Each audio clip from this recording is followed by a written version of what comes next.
Y'all, Drake is fuming after Kendrick Lamar's record-breaking Grammy night. And at this point, who can really blame him? For months now, Drake has been on a downward spiral, a series of public missteps, failed attempts at control, and messy feuds that have all led him right here. What started as a friendly musical rivalry between Kendrick and J. Cole turned into a full-blown hip-hop war when Drake decided to insert himself into the mix. Now, it looks like that single move might be haunting him more than anything else in his career.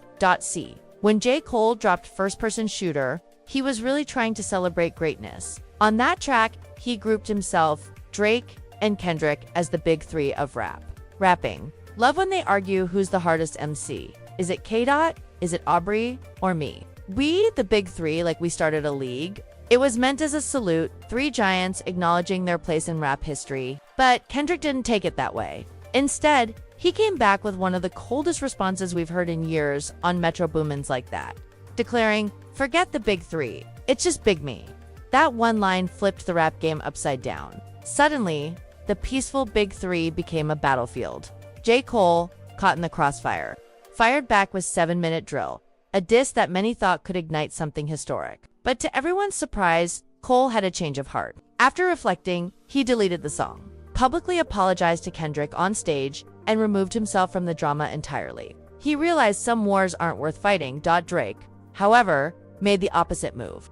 Instead of stepping back, he dove headfirst into the chaos, and it's been downhill ever since. He released 2 major diss tracks, Push-Ups and Tailor-Made Freestyle, throwing sharp shots at Kendrick and his artistry. Fans could feel Drake's energy, angry, bitter, defensive, like he had something to prove. But if Drake thought Kendrick was going to ignore it, he couldn't have been more wrong. Kendrick came back swinging, dropping Euphoria, a 6-minute lyrical storm that broke the internet. It wasn't just a diss, it was a complete demolition of Drake's character, image, and confidence. Every bar felt personal, every line hit with surgical precision. And just when people thought Kendrick might ease up, he returned even harder with 616 and taking aim at Drake's team, his reputation, and the behind-the-scenes politics that keep his name in controversy. Fans were stunned at how effortlessly Kendrick dismantled one of the biggest names in music. But Drake didn't stop there. Instead of responding with grace, he decided to double down with Family Matters. And that's where things took a dark turn. In this song, Drake crossed several personal lines, bringing Kendrick's fiancée Whitney into the picture and making wild accusations about their relationship. He even went as far as to compare their situation to Bobby Brown and Whitney Houston, a serious reach that many fans felt was deeply disrespectful. Then came the even wilder claims. Drake suggested Kendrick wasn't a good father and hinted that there might be paternity issues involving Kendrick's manager, Dave Free. That accusation alone set social media on fire. At that point, the beef was no longer just about music. Drake had turned it into something deeply personal and potentially damaging. The rap community was divided, some saying Drake went too far, others saying Kendrick would come back swinging. And oh, he did. Kendrick responded with Meet the Grams, a haunting, powerful track where he tore into Drake from every angle: personal, professional, and moral. The song wasn't just bars. It was a full-blown character assassination that made fans question everything they thought they knew about Drake. Then, Kendrick dropped Not Like Us, the knockout punch that ended any debate about who won this battle. The track went viral instantly, debuting at #1 on the Billboard Hot 100 and dominating global charts for weeks. Fans turned it into an anthem, with TikTok trends, memes, and dance challenges flooding social media. Overnight, Kendrick became the undisputed face of hip-hop's new era. While Drake's image took one of the hardest hits of his career, watching the world chant Kendrick's lyrics and celebrate his victory couldn't have been easy for Drake. The once unshakable superstar found himself the target of endless jokes, memes, and commentary. Everywhere he turned, someone was quoting Not Like Us or mocking his losses. And as if that wasn't enough, Kendrick went on to win multiple Grammys for the same body of work, 5 in one night, including 2 of the most prestigious awards. That was the final blow. Drake reportedly feels he was blackballed, claiming the Recording Academy deliberately favored Kendrick. Now, insiders say he's preparing to file a lawsuit against the Grammys, accusing them of rigging results and manipulating votes. At this point, fans are wondering if Drake is fighting for justice or just grasping at what's left of his pride. Kendrick's sitting at the top of the game.com and unbuckled, while Drake's name keeps trending for all the wrong reasons. And as the dust settles, One thing's for sure, J. Cole is somewhere out there, probably chilling at the beach, watching this chaos unfold from afar, and thanking his stars he walked away when he did. Because in this rap war, Kendrick didn't just win, he dominated, leaving Drake to pick up the pieces of a feud that he should have never started in the first place.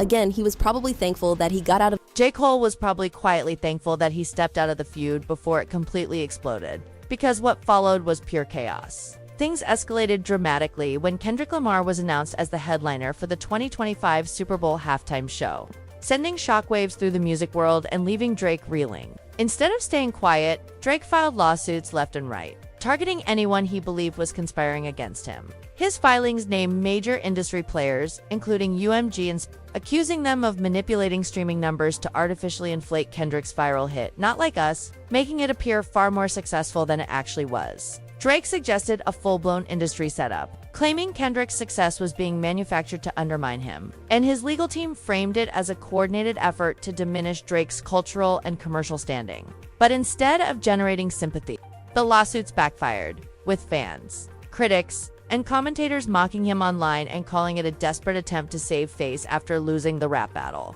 Social media exploded with jokes and memes, and many argued that Drake's move only reinforced Kendrick's point when he called Drake a colonizer in his diss track. Meanwhile, Kendrick remained silent, focusing on his music and upcoming Super Bowl performance, while the world watched Drake unravel, proving that sometimes the best way to win a feud is to stay calm and let your work speak for itself. The person who has the real defamation case in this situation is Kendrick's woman.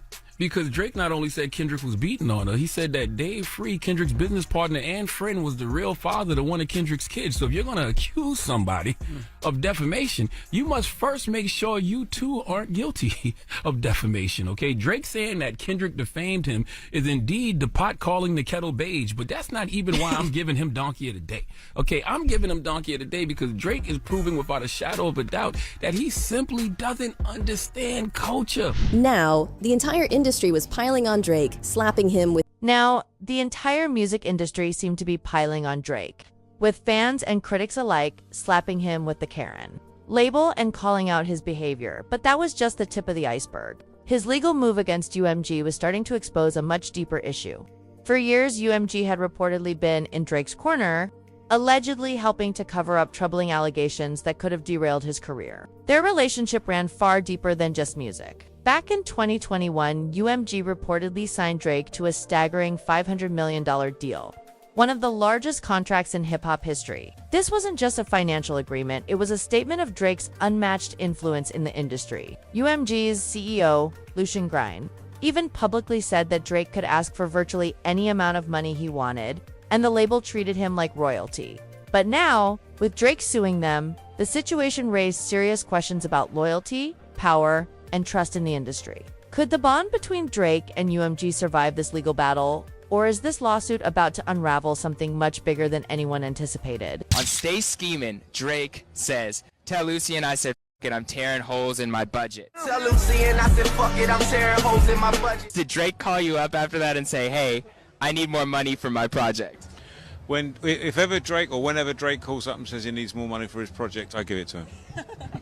Things really took a dramatic turn when the ongoing legal chaos around Drake, UMG, and the industry's power players came to light. You might remember that producer Lil Rod filed a lawsuit against Diddy back in February, and initially, Lucian Grang and UMG were named as co-defendants. Lil Rod made serious allegations, claiming that Grang not only financed but allegedly enabled Diddy's questionable activities, with detailed claims about late-night visits and cash transactions tied to Diddy's ventures. While Grang and UMG were eventually removed from that lawsuit in May 2024, thanks to their influence in top-tier legal teams, the dismissal didn't settle matters. It only added more intrigue to the already messy landscape of Drake's ongoing drama with UMG and the broader industry. Now, with Drake filing legal petitions against UMG over alleged manipulation of Kendrick Lamar's Not Like Us streaming numbers, it looks like he's stepping into even more dangerous territory. Fans and insiders are speculating that the lawsuit could expose cracks in Drake's long-standing relationship with the label, a relationship built on decades of loyalty and reportedly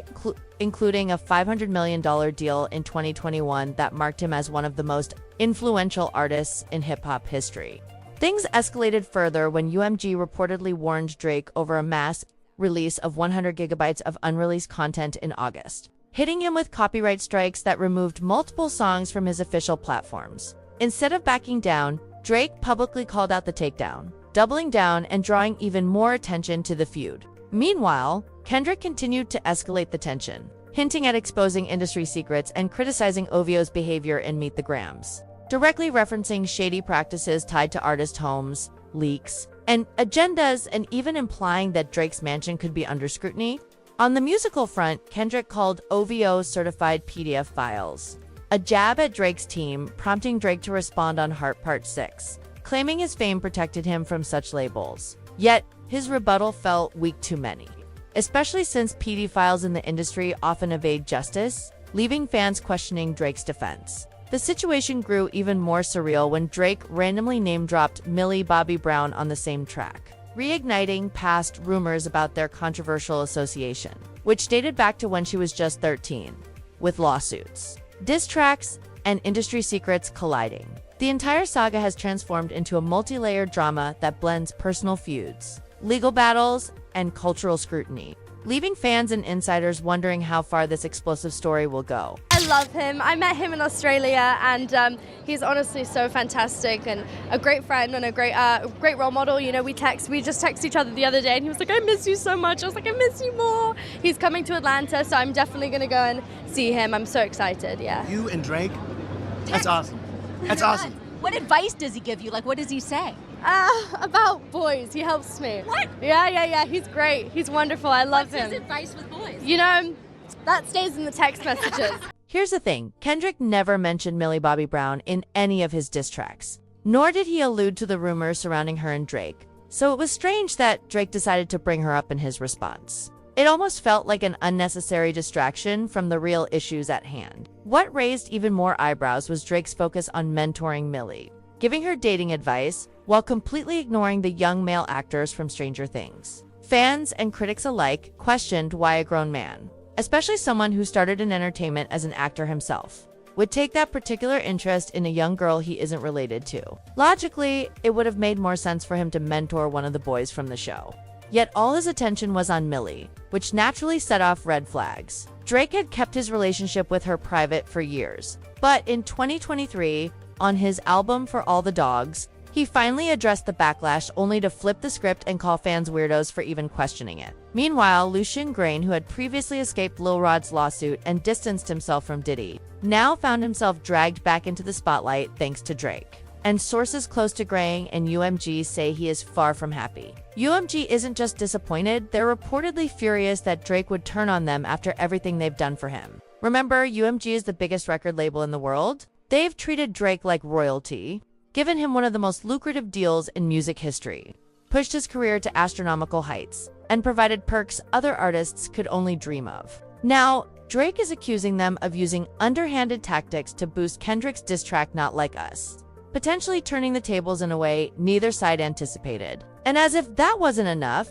reports suggest Drake is planning another diss track against Kendrick while also preparing to sue the Grammys. It's like he hasn't learned a thing. Taking on Kendrick, UMG, and the Grammys all at once is risky, and insiders are already speculating about blacklisting and other fallout. At this point, the situation is a multi-layered war, and fans are left watching closely to see how far Drake is willing to go to fight for his career, reputation, and legacy in the face of mounting opposition.